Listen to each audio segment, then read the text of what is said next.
Pankaj sir, जो अभी सीरे gold का ये क्या बोलते हैं कि पूरे नेपाल का ये डिस्ट्रीब्यूटर है, जो कलकत्ता से ये दाना मंगाते हैं। फ्लोटिंग हो गया, सिंकिंग हो गया, बट मैं नहीं देता हूँ। दो टूम पंकज सर से बात करते हैं। आइए सर। जी नमस्कार। जो आप पीएच चेक किए हैं, अमोनिया चेक किए हैं, निकला है कि नहीं निकला है? अभी पीएच हाल ही फिलहाल में जैसा पीएच का रिजल्ट आया है उस हिसाब से हाल ही फिलहाल में आप चुना दिए होंगे, क्योंकि पीएच का रेंज 8.2 है।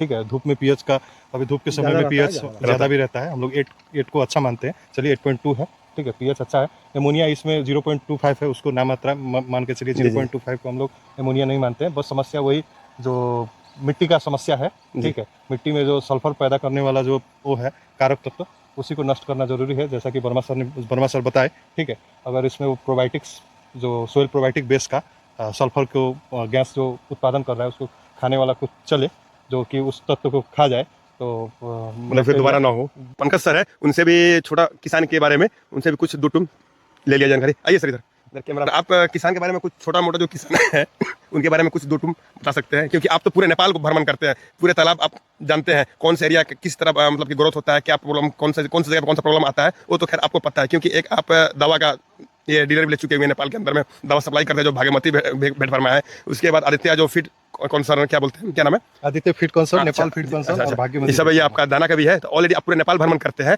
तो आप किसान के बारे में कुछ रख दीजिए, क्योंकि किसान को फायदा हो। आप आपको अपने फायदा के लिए नहीं बताइए, किसान को फायदा के लिए बताइए, कि किसान आपसे रिलेटिव करके दो पैसा कमा सके। इसमें क्या है कि मेन चीज़ जब बच्चा से आया जाए, बच्चा जो डालना है, तो सबसे पहले तो बच्चा खरीद रहे हैं तो उस हैचरी का पहले भ्रमण करें किसान, कि ठीक है कि कहाँ से बच्चा खरीद रहे हैं। आजकल मान के चलिए कि अगर कॉमन का ही बात करें, एक कॉमन कार्प का ही, तो आप अगर 500 ग्राम का उसका में अंडा हो जाता है, ठीक है, तो अगर माऊ ही अगर 500 ग्राम का होगा, ठीक है, उससे बच्चा जो निकलेगा उसका क्या उम्मीद रख सकते हैं। ठीक है, तो पहला चीज़ जो हैचरी से जिसके पास बढ़िया हो माऊ, ठीक है, उनसे लें। ठीक है, दूसरा बात है कि अब जैसे ला के अपना नर्सरी में डाल रहे हैं, तो किसान के पास प्रमुख समस्या क्या आ रहा है कि नर्सरी को विदाउट ट्रीटमेंट ही लाके बच्चा उसमें डाल दिए। ठीक है, अब जब स्पॉन डाल रहे हैं, ठीक है, 1 इंची का बच्चा डाल रहे हैं, तुरंत उसमें क्या समस्या आ जाता है कि एक्सटर्नल पैरासाइट्स का समस्या आ जाएगा। ठीक है, बहुत केस हो रहा है छोटा छोटा किसान के स्तर में, तो उसमें अब जुमरा का समस्या आ गया। तो कोई मेडिसिन अगर स्पॉन है तो उसमें कोई मेडिसिन नहीं चल पाएगा। ठीक है, स्पॉन तो आधा नुकसान ही हो गया, या 1 इंची का बच्चा है, 2 इंची का बच्चा है,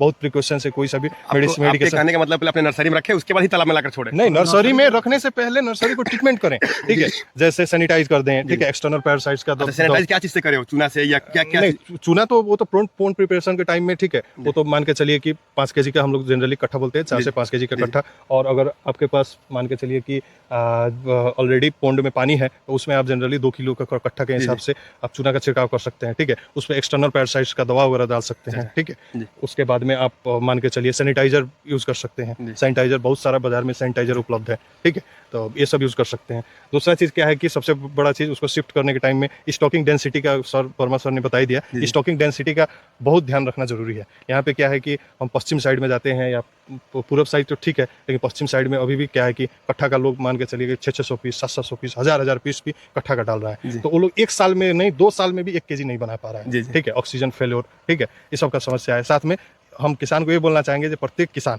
ठीक है, अगर व्यवसायिक मत्स्य पालन की ओर करना चाह रहे हैं, ठीक है, तो अपने पास एक टेस्ट किट रखें। ठीक है, उसको समय समय से मान के चलिए कि हफ्ता में एक बार या 15 दिन में एक बार सिस्टम बना के, ठीक है, उस पानी का अपने से पैरामीटर चेक करें। ठीक है, उसके बाद में मान के चलिए विशेषज्ञ के या मत्स्य प्राविधिक के सलाह अनुसार समय समय में नून, चूना, पानी सही है तो सब कुछ सही है। पानी पालिए, उसके बाद मछली पालिए, पानी का पैरामीटर सही रखिए। ठीक है, और दूसरा चीज़ प्लैंकटन का कैसे डेवलप करना है, वर्मा सर ने बता ही दिया। सकबर हम लोग क्या सोच रहे हैं कि अभी के समय में यूरिया DAP का यूज़ हम लोग हटाएं। ठीक है, उसका बहुत सारा जैसे आप ही यूज़ कर रहे हैं खुद। ठीक है, फर्मेंटेशन प्रविधि जो 36 से 48 घंटा को, खल्ली, आपको जो पीना बोला जाता है, राइस ब्रान, मीठा जो भेली, ठीक है, उसके बाद में मिनरल मिक्सचर, उसके बाद में आपको ईस्ट पाउडर, ये सब को फर्मेंटेशन करके, ठीक है, 36 से 48 घंटा वैसे देने से भी अच्छा प्लैंकटन का विकास हो रहा है। महीना में 25 दिन में, 20 से 25 दिन में एक बार करने से इनफ है। ठीक है, जैसा खपत होता है, जैसा मान के चलिए आपके पास सिल्वर ब्रिगेड या रोहू भाकुर जैसे जो प्लैंकटन पे डिपेंडेंट है, वो मछली का क्वांटिटी ज़्यादा है, तो आपको 10 दिन पे, 15 दिन पे भी रिपीट करना पड़ सकता है। ठीक है, ठीक है सर, लोग को बहुत बहुत शुक्रिया जो हमारे एक कॉल पे यहाँ तक आ गया। हमारा जो तालाब में भी जो समस्या था उसका समाधान होने वाला है। अभी तो फिलहाल इनके पास अभी दवाई लेकर नहीं आए हैं, पहले चेक किए, उसके बाद आप दुकान पर जाएंगे और दवाई अवेलेबल हो जाएगा, उसको ट्रायल करिए। और हम लोग उम्मीद रखते हैं कि ट्रायल करने के बाद में 3 दिन के बाद में आप एक फिर से वीडियो बनाइए, ठीक है, और रिजल्ट क्या आता है वो जानकारी कराइए, इंशाल्लाह।